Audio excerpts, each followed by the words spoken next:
everyone, and thank you so much for joining us today for this seminar of the Causal Inference Interest Group. So just before we begin, I'm going to post a link in the chat to our webpage where you can see some previous recordings and also subscribe to the mailing list. And today I'm joined by my co-host Max Little from the University of Birmingham, and I'll just hand over to Max now, who will introduce today's speaker. Thanks very much. Okay, so it's my pleasure to introduce Dr. Yordan Raykov.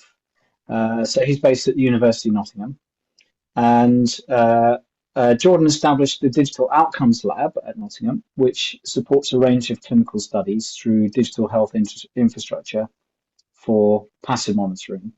So his recent work is inspired by the potential of improved digital endpoints and things like closed-loop therapeutic systems to enhance both clinical trial design and personalized care. So today he's going to talk about functional causal effects, which I think is a fantastic topic because of how it expands the scope of causal inference in practical applications, like the kinds of problems that he is addressing at his lab. So I'll hand over to Jordan. Yeah, hello everyone. Can you confirm you can see my screen, Max? I think is it visible? Okay. Let me see. That's good. Yeah. Yeah. If you want to ask any questions as I go along, do feel free. So I'll be talking today about. Thanks for the invite. First of all. I'll be talking about our recent work on nonparametric estimation for functional causal effects, which is a joint work with Henry from Rice University, Justin from Los Alamos National Labs, and from Whitwas here, who's also from Nottingham.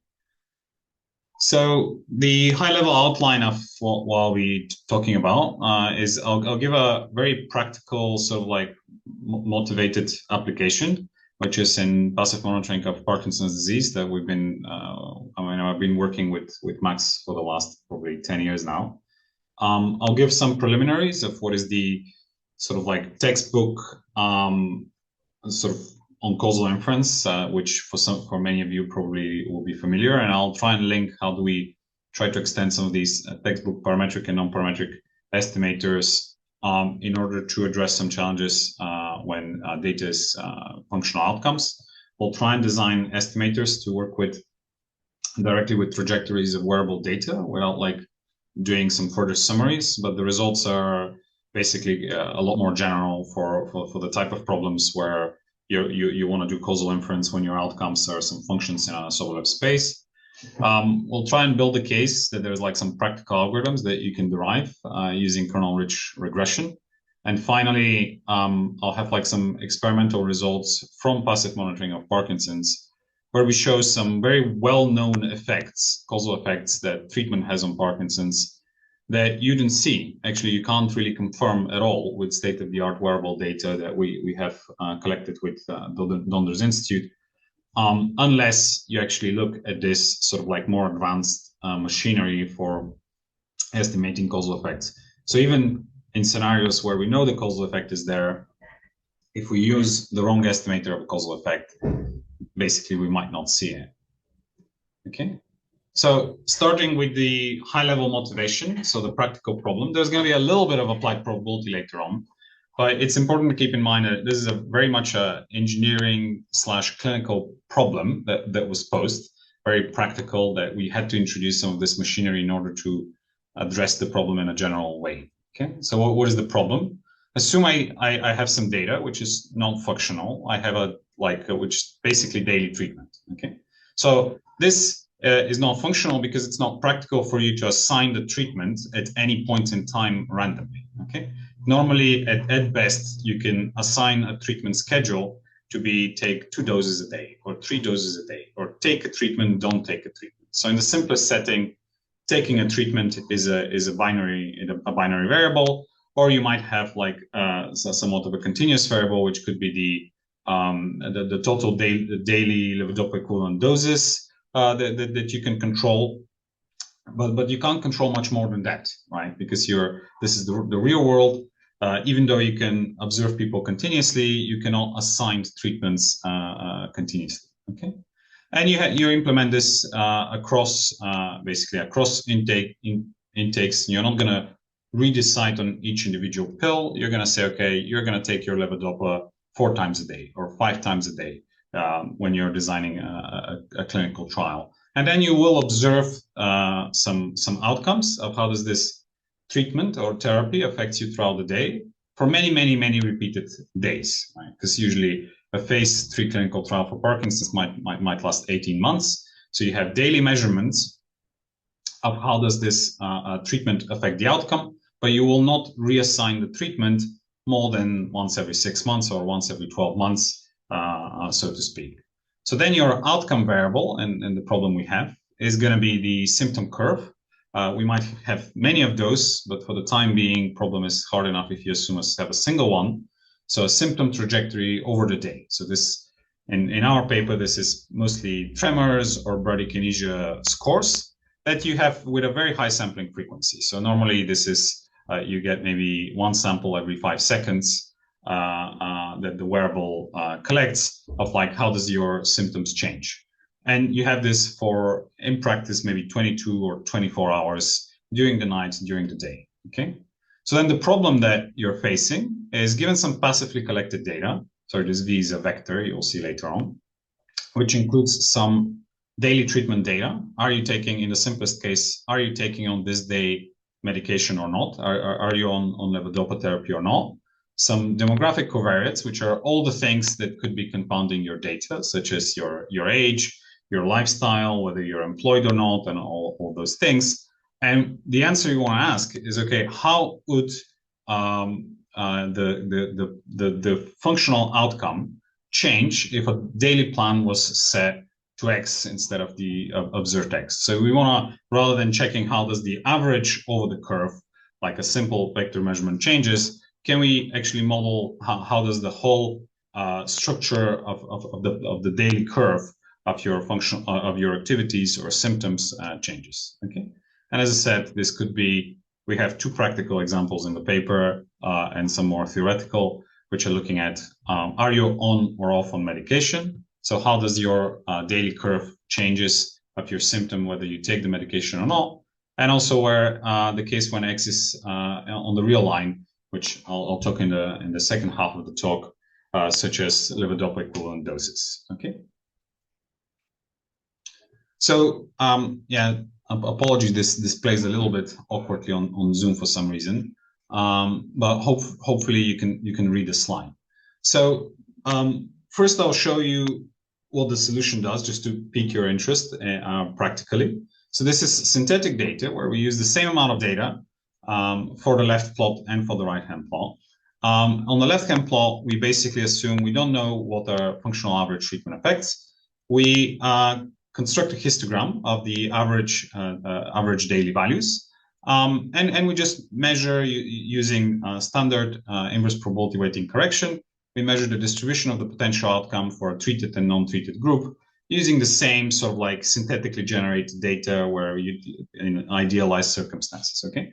So the same data, it does have a functional effect, which is trying to simulate the effect of around the treatment times. You observe some basically improved symptoms. So this could be, for example, reduction in bradykinesia or increased gait quality around the time where you take your medication.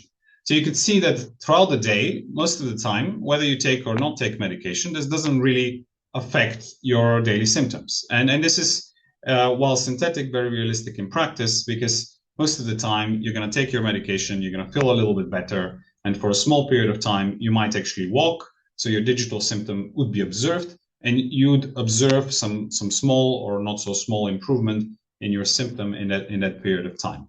So your treatment effect is not really constant throughout the day, so to speak, over the 24-hour clock, but it's isolated and amplified around the times when your medication takes place.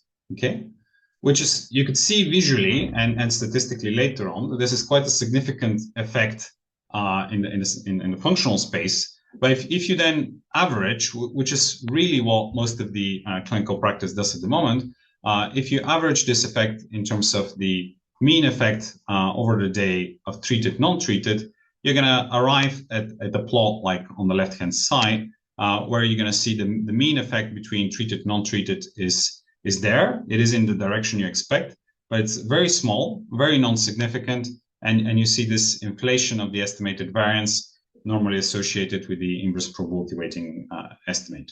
Okay, so you could see that your scalar effect of average treatment effect basically approaches zero and leads to a misleading conclusion of no effect if you do your standard hypothesis test, if you want to. Whereas the focus of the work is designing both single scalar and functional measures of functional causal effects, which would allow you to actually detect the significance of an effect in circumstances like that and in situations like that.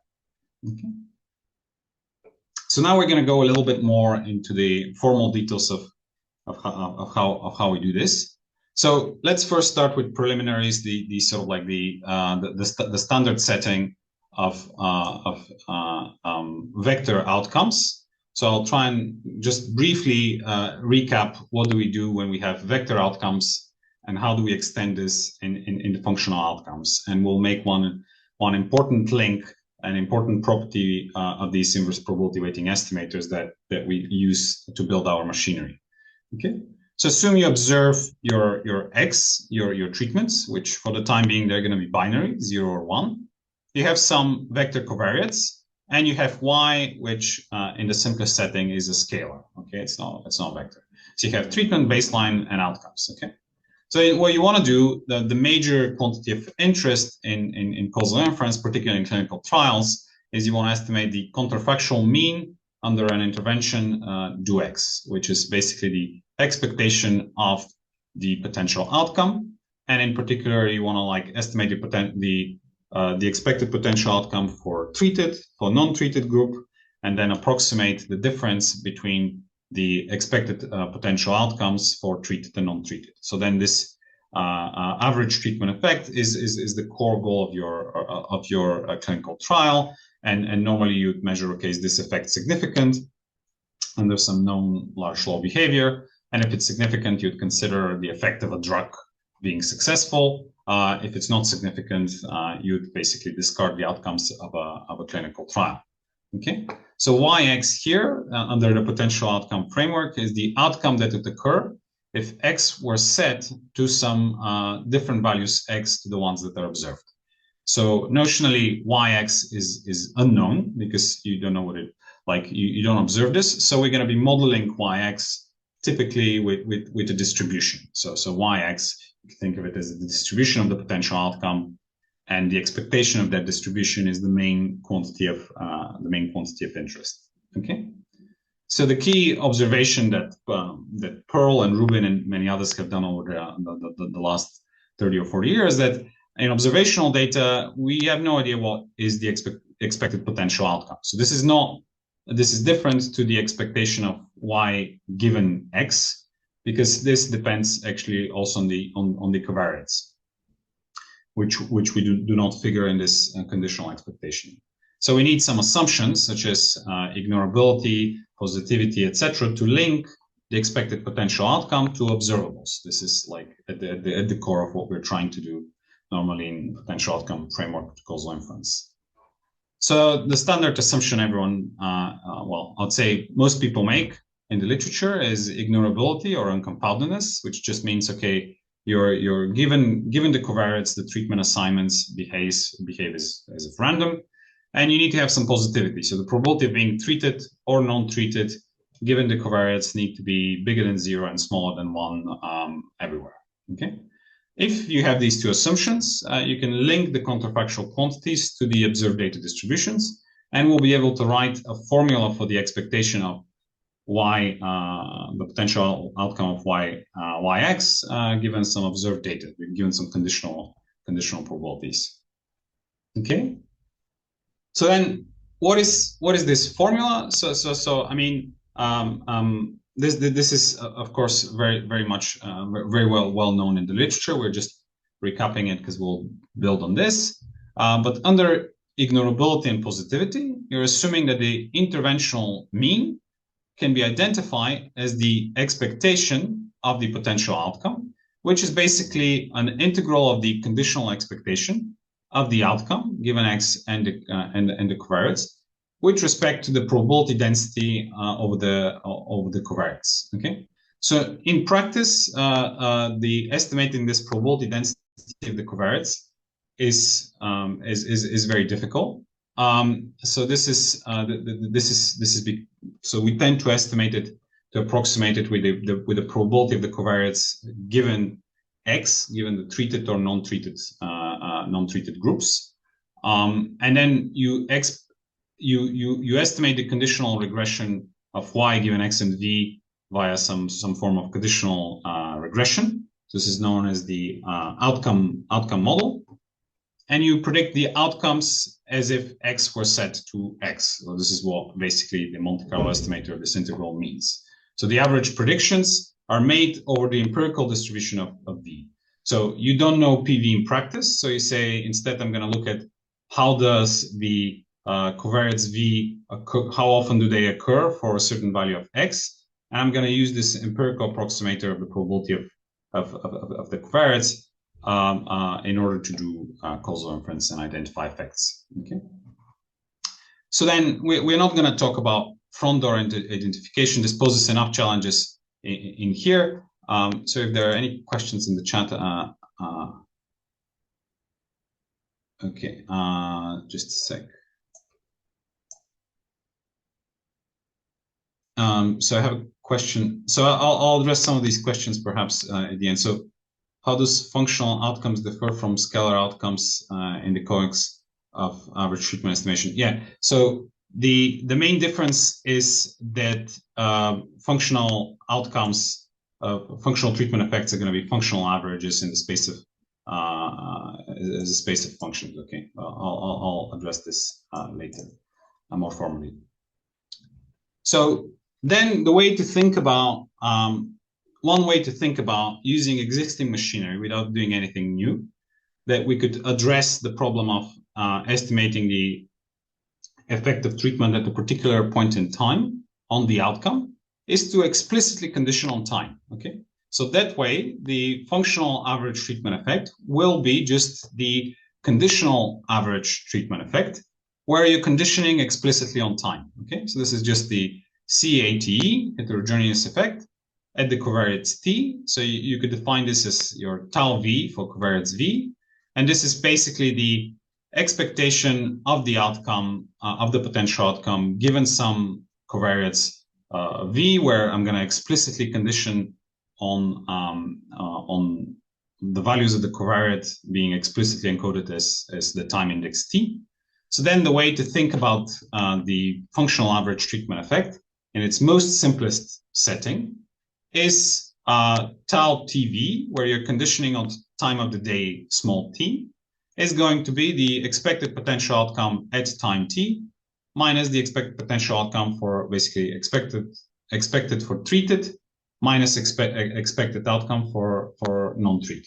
Okay, you can do this. The problem with this is that it's not the smartest thing to do, because you're completely ignoring the high sampling frequency that this data gives you. Okay, so you spend a lot of money of actually collecting high sampling frequency wearable data in all of these applications and trials, just to then say, okay, I'm going to condition on what is the effect on an outcome at time 1235, and not use what was the outcome value at time 1234 or 1233.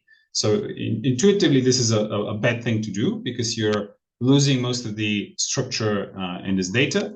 And as you'll see later, mathematically, this is also not a very convenient thing to do either. So then if you do that, you're basically marginalizing over V.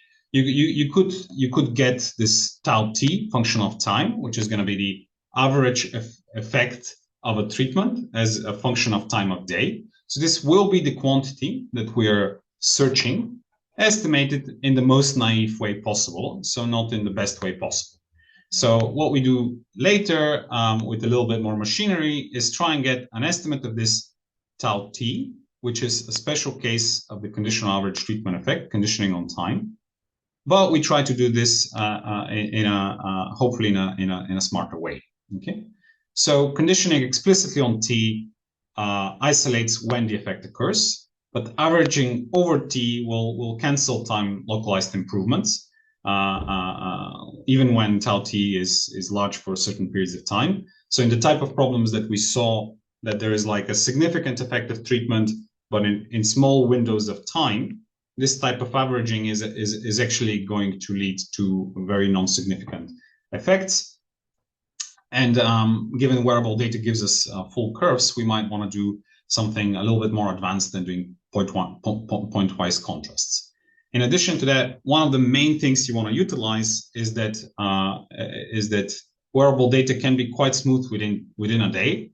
Like usually your symptoms do not instantaneously change so much. And where the large differences occur is the between-day variability. So you want on one side utilize within a day how much a curve y naught t varies, and then separate the causal part from the non-causal part, basically. Okay.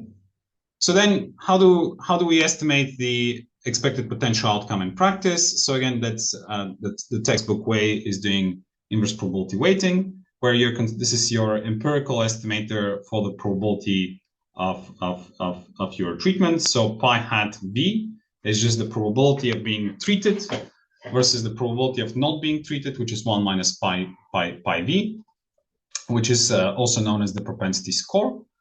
And what this estimator does is just reweights the observed data to mimic a randomized control trial. Okay, so you're just going and you're saying, okay, to approximate the difference between y treated, y non-treated, I'll just plug in this formula which reweights with respect to the propensity model. Okay, so I don't talk too much about W robust estimators in the talk, just to send them main messages, but it's important to highlight that actually in the paper we also compare against the W robust estimators, which are inverse probability weighting estimators plus a correction, and they make these estimators valid even when either the outcome or the propensity models are misspecified. And we have shown and extended what we're doing also to the W robust setting. Okay. So one of the key theoretical links we make here, which concurrently were also made in a Series B paper 2 months ago while our paper is in review, is that these average treatment effect estimators rely basically on important sampling. So each estimator, like this inverse probability weighting estimator, can be thought of as an empirical average under a reweighted distribution, where the idea is that you're reweighting with respect to what is the probability of being treated or non-treated given covariate stratus, and I'm going to write this explicitly later on. Now, why is this important? We're going to see this more formally in a second, but the intuition is that this is important because important sampling estimators have been around for over 50 years, so we know very well how well they converge. We know very well how to estimate uncertainty associated with important sampling estimators. So this will reveal some nice insights as into how can we say interesting things about the law of large number behavior of the inverse probability weighting style estimators. Okay. So far so good. So this is basically the setup that we normally follow in causal inference. There was nothing novel yet. So next I'll push towards how do we try and extend this to functional outcomes and make some more specific observations. Okay. So now we are assuming that my units, so my treatment is still just binary, 0 or 1. My covariates are some vector v, they're vectors, but my outcomes y, so now I can become trajectories in some metric space. Okay. So what we are proposing in the paper works for L201 and also for a discretized grid RT, and we explain a little bit of details exactly when it works and when it doesn't. Okay, So then what your counterfactual law or estimates become is you want to know what is the distribution of the potential outcome, but the potential outcome is not a distribution over a univariate random variable. So you can't just plot the PDF of it because it's basically multivariate. And actually in L201, it's infinite dimensional. Okay.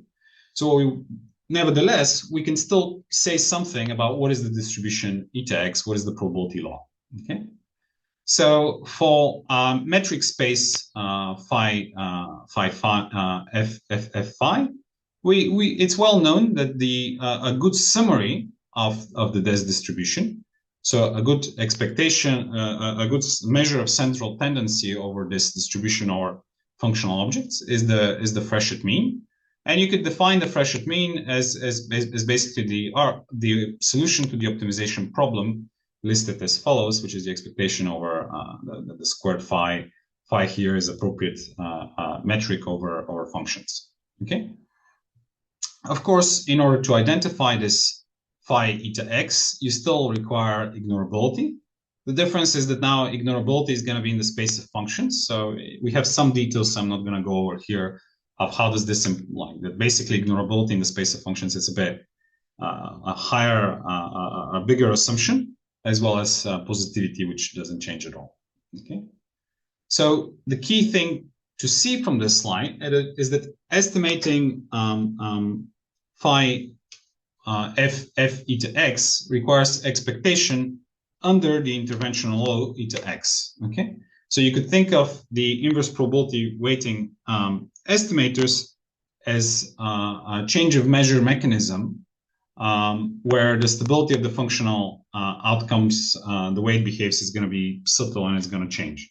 So we require estimating f of eta x under like the counterfactual law, basically eta x.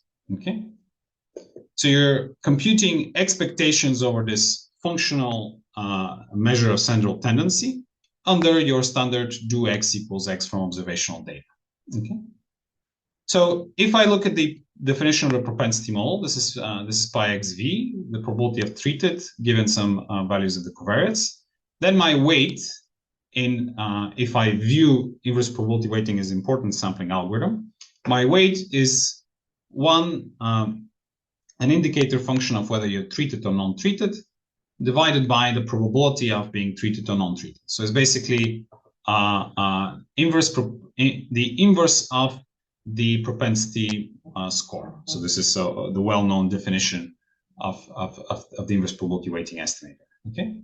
So within a covariate strata V, you upweight samples for the treated by inverse proportionate of how likely you are to be treated given certain covariates. Okay. So treated, untreated will basically look randomized, written the covariates V. Okay. So how does that look like intuitively then? Then you have the covariates of V, you have the observed probability is the probability of the treated given covariates, it's the pi xv, and your weight for your reweighting weight omega x is basically 1 over pi xv. Okay. So then the effective probability under do x is going to be this pxv 1 over pxv equals 1. Okay.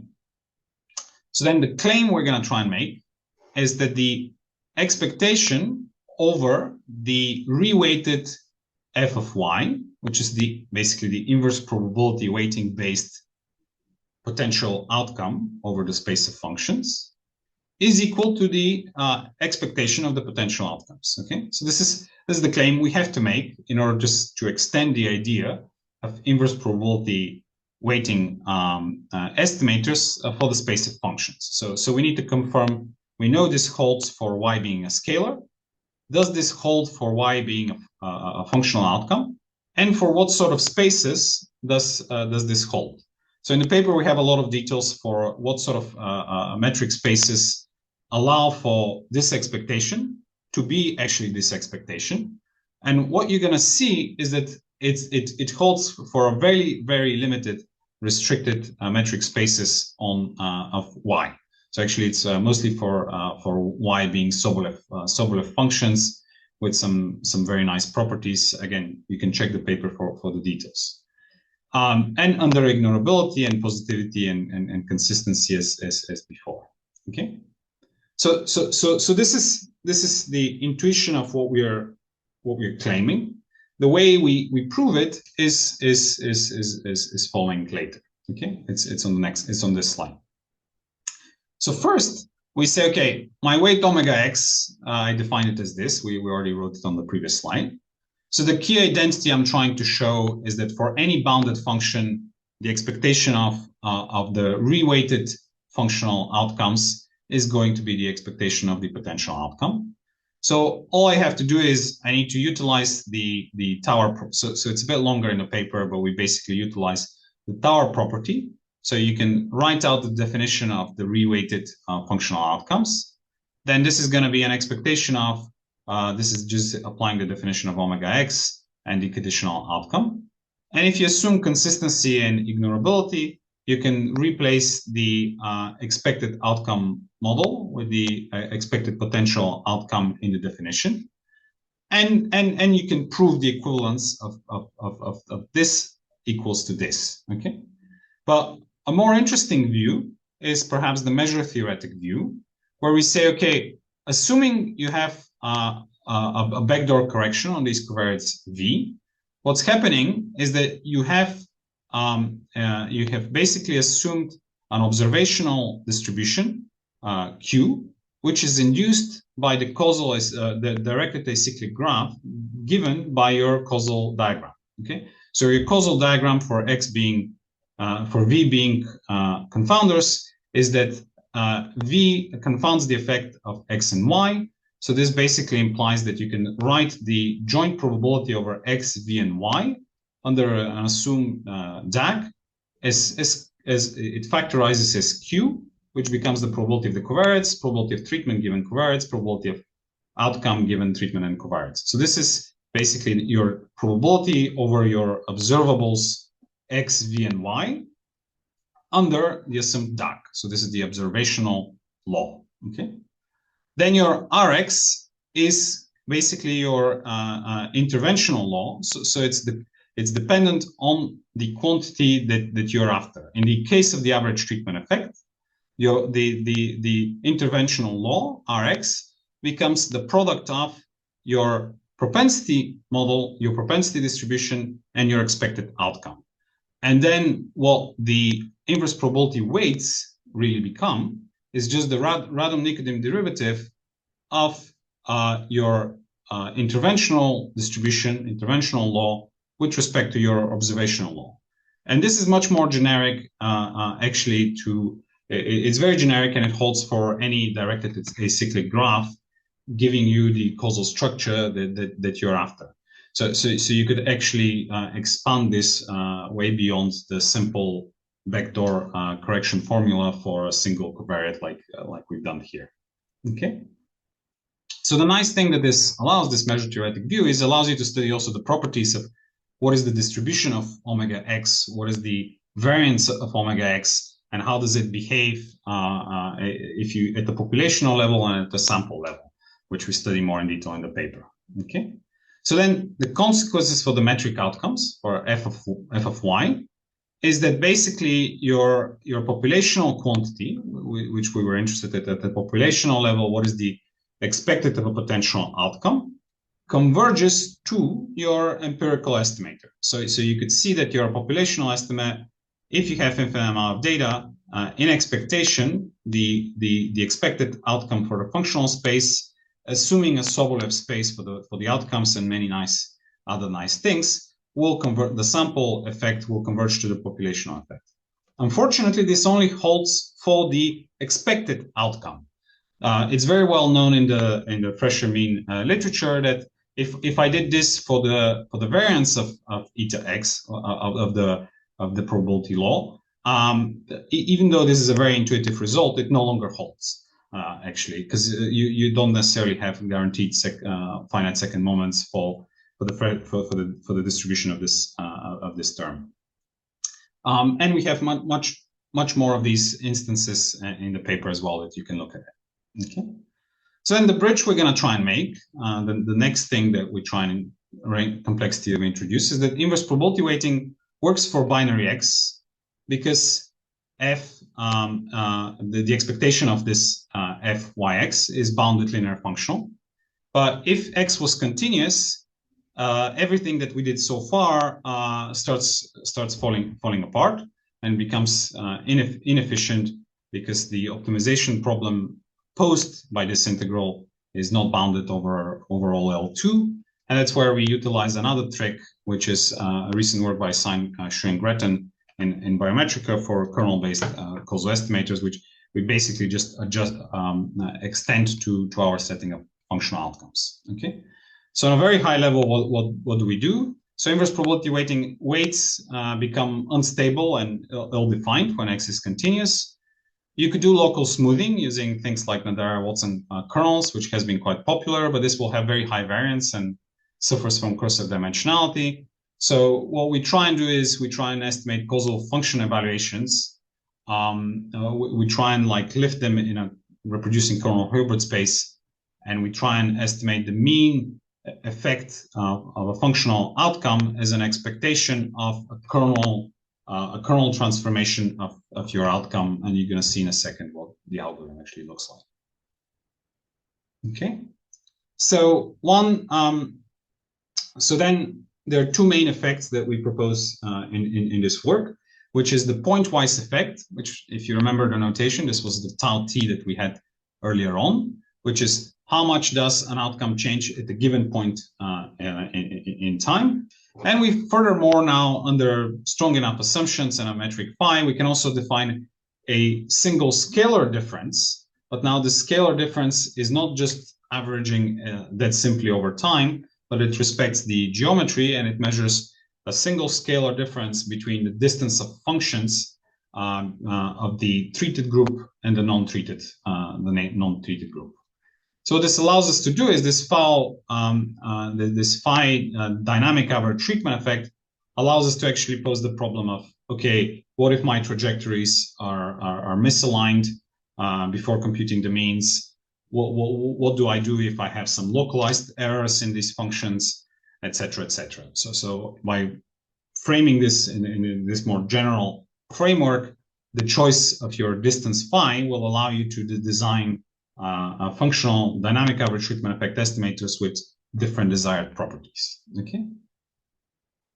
So one such property of interest, which we utilized, is dealing with the problem of misalignment. So to give you a little bit of context of why we care about this, you have some data of when participants are expected to take their income every day, but this is the same over a period of a year. And how likely is it that within a minute accuracy, each participant will wake up at the same time of day and will also take their medication at the same time of day? So looking at some of the biggest studies for Parkinson's disease, we have seen that this very rarely happens, and you get about half an hour average deviation from when do patients actually take their prescribed treatment versus when they're supposed to take it.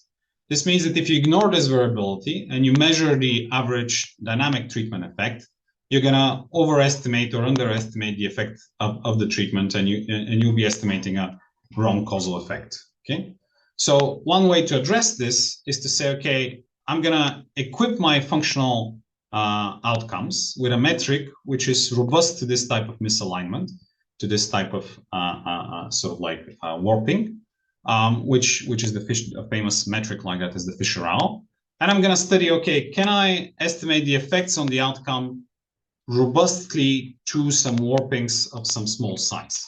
Okay, so I have a picture to show you this. So if I give you two misaligned curves, if I do the naive average, what's going to happen is you're going to get a curve which is sort of in the middle.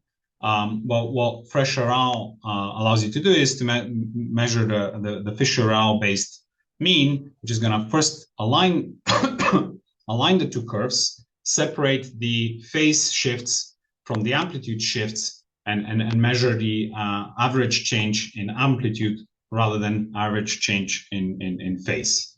Okay, so what this allows us to do is basically to do alignment on the functional outcomes, ignore the effect that changes in intake small changes in intake time have on the observed curves in order to focus on the practical outcome. Okay, so here we show how you could sort of do this in a kernel method framework. So we can actually design a closed form kernel-rich regression in the space of these functional outcomes. So in the linear space, this is just a revision of what kernel-rich regression looks like in a general setting. So you could assume you have matrix or operator value kernels, because here you have kernel matrix on the space of functions to encode time dependence.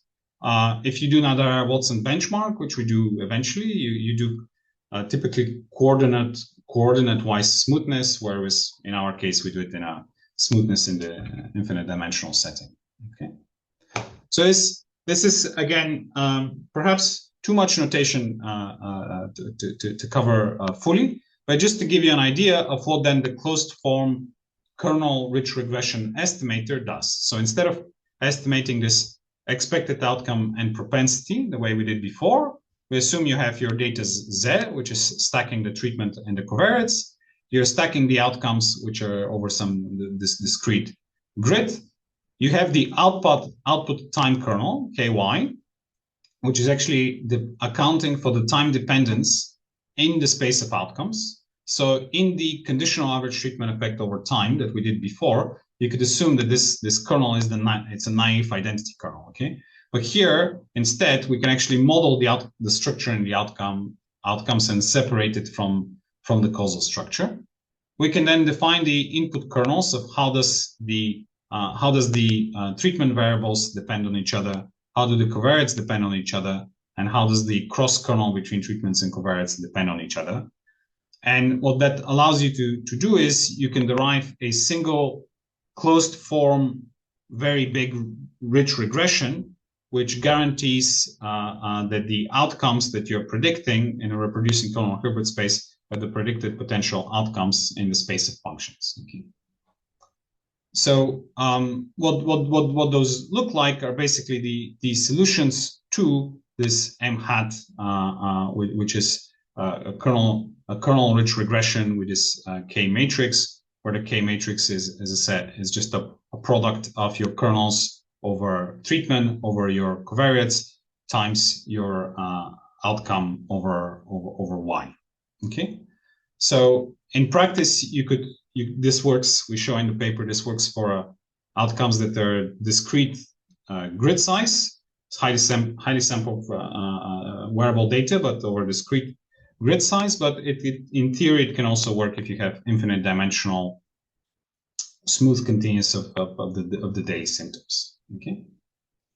So in terms of properties and why we do this, so we basically show, okay, under some sort of smoothness, you get an eigen decay on this kernel describing the variability on the outcomes. You get sort of like a standard square root n type convergence, and you can get like an estimator. Sorry, these are the dynamic average treatment effects. You could get it to be square root n type complexity. And perhaps more interestingly, we also show, okay, in the case when you have phase misalignment, we show that actually in order for you to estimate a causal effect in the space of functional outcomes directly, you will break the Hilbert structure.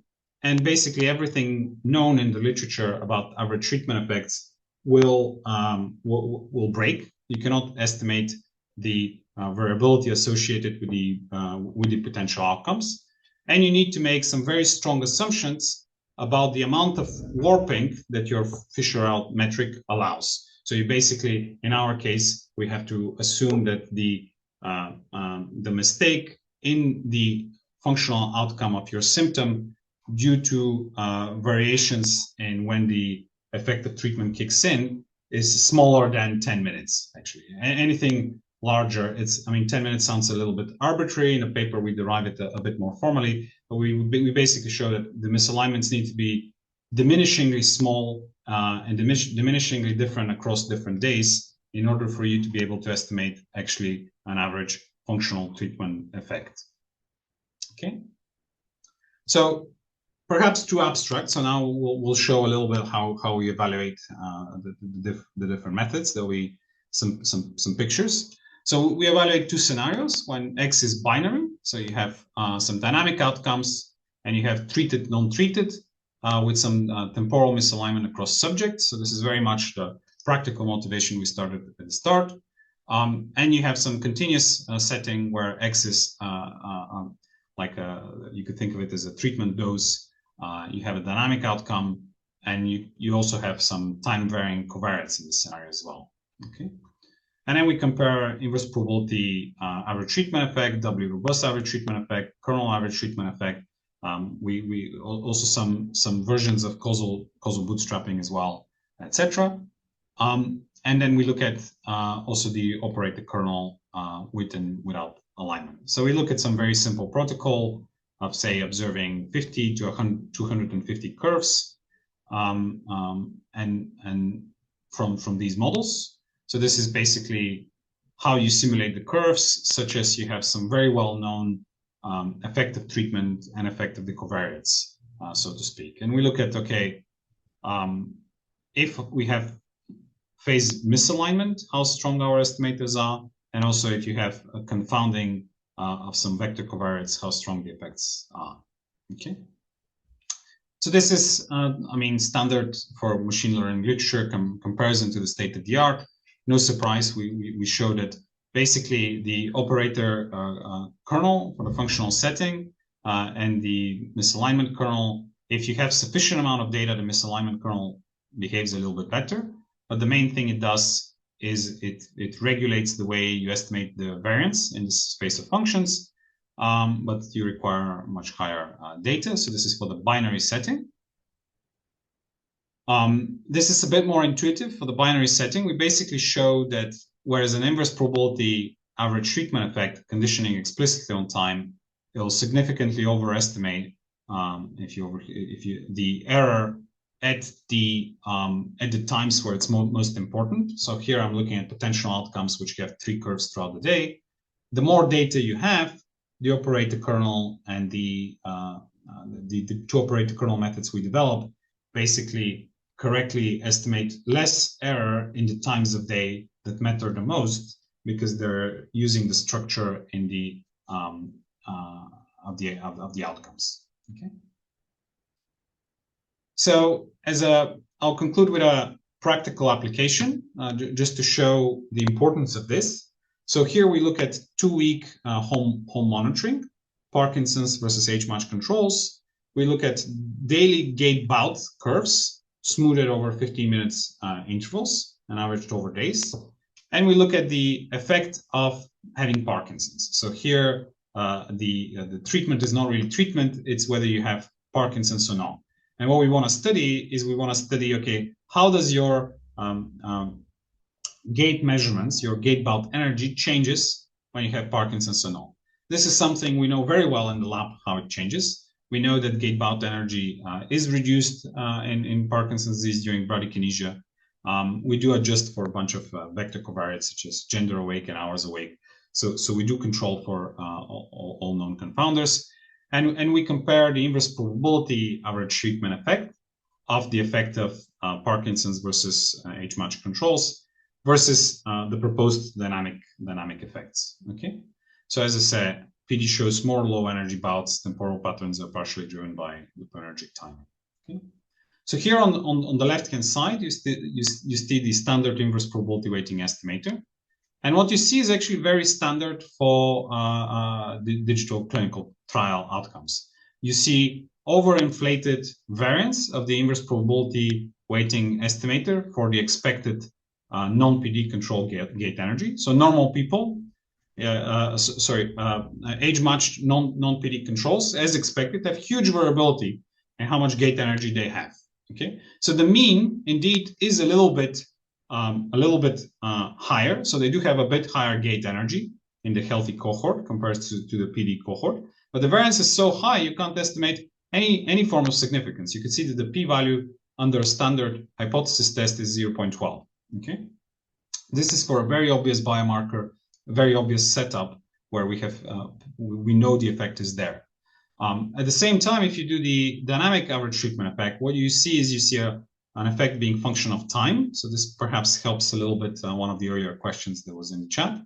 And we also see the standard deviation. We see how confident are we of the effect of medication in different times of day. And nice enough, you could see that actually you're most confident basically in the valleys, in the drops after medication take, which is usually for Parkinson's disease. You see the biggest effect between Parkinson's and controls is in the off stage of Parkinson's, basically when the effective treatment is phasing out, which are these valleys in uncertainty that you see in this dynamic effect pulse. And it comes to without surprise that when we follow our machinery and we do a standard hypothesis test of the scalar functional average treatment effect, you do see the expected significant effect of Parkinson's or on gate-bound energy over the day, and you didn't see it if you use standard machinery. Okay, so this is just a couple of resources for what I mentioned today. There's like a code on GitHub you can go and play around with. There's like the archive, and of course I'll be happy to chat now and later about any questions you might have.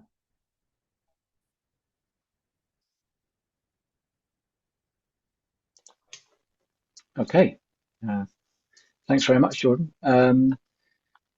Do we want to, I suppose there's a bit of time. Yeah, we've got a bit of time. Should we turn this over to the audience? I think, Toure, you had some questions you wanted to ask.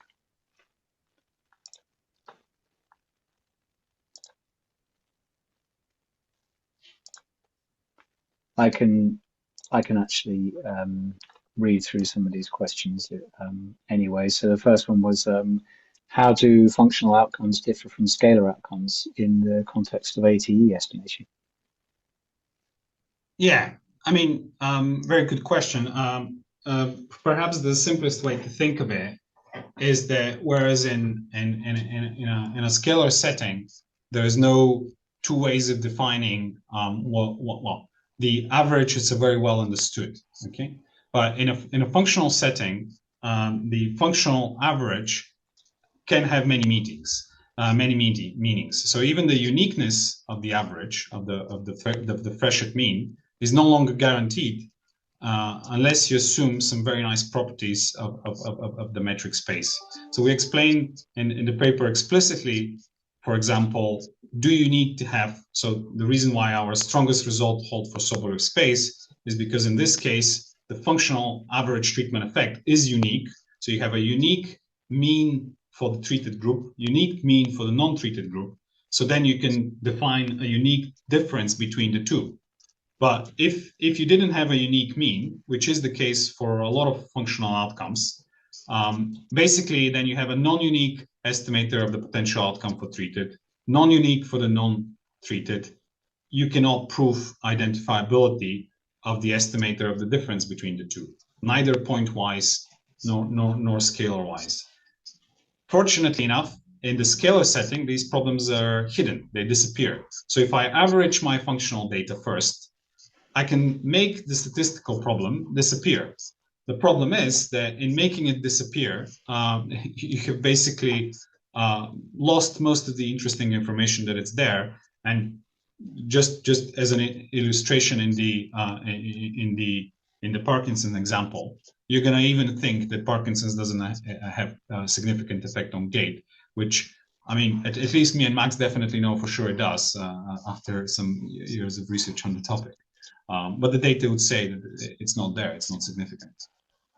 So I can't, for instance, just take the data and just take averages for those in the control group and average over time for the data in the treated group, and then just take the difference of that.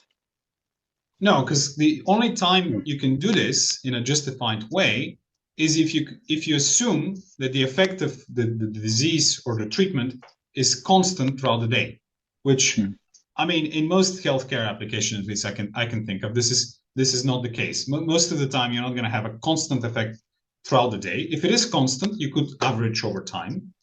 But in all the other cases, when it's not constant, you need the time dynamics in order to do both parametric or non-parametric estimation of the effect. I think another question here that Ture was asking is he'd be interested in, I guess it's the difference between whether you are performing parametric versus non-parametric hypothesis testing, I'm assuming.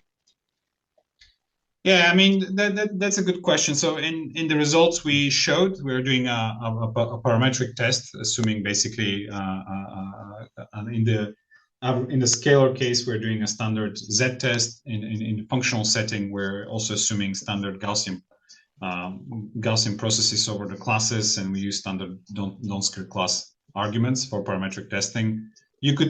We have tested it. It's not in the paper. Also, non-parametric tests like maximum mean discrepancy, because the estimators we are proposing, they do rely on your functions lying in reproducing kernel Hilbert space.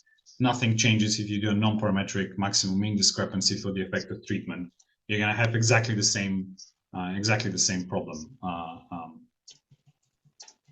And you do get it. I mean, the p-values are almost the same. Like, we just didn't include it in the paper because we felt it's clear enough. I don't know if anyone else has any questions at this point. I feel we've got a minute or so. No, not any specific questions, but I think what would be really great is it's just more examples. Like, my head is exploding with complex sort of intense data that probably is occurring in hospital settings where you've just got lots of monitors on and people are trying to figure out whether what they're doing is working or not, and they have no idea how to analyze that. And just providing a few examples and maybe some general rules about when, you know, this approach is likely to really pick something out where a naive approach is likely to fail. You know, I think you can grasp those, you know, where you've got some really heavy variance or something like that, where the naive mean is going to fail you. I think some guidance on, you know, these are the types of settings where you're really going to need to think about using this would be really handy, I think. Yeah, no, I mean, that's very useful input. I mean, it's mostly scenarios where you don't have a constant effect of the treatment throughout the day, really, and there's like something interesting happening throughout time. So in Parkinson's, that's the effect that you're mostly really looking at 1 hour or 30 minutes after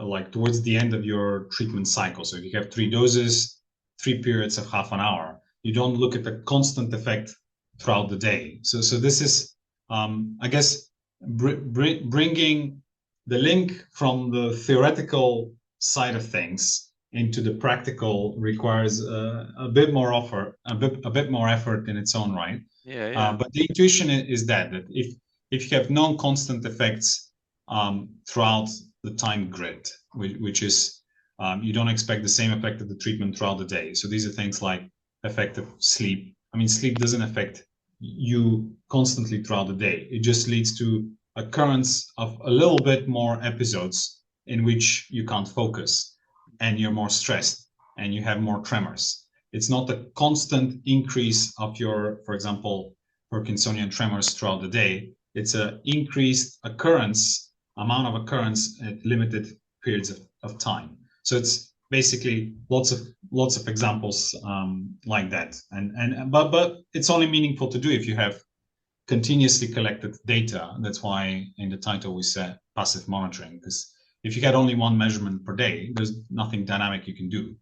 But if you have a function of time, then you can start thinking, okay, is the effect of treatment or of disease or of whatever I'm intervening on constant throughout the time grid, or is it actually dependent on the time that I'm interested in? Okay. Thanks very much, everyone. Thanks, Jordan, for the fantastic talk. And we'll be sending announcements about the next upcoming talk fairly shortly. And thanks everyone for joining.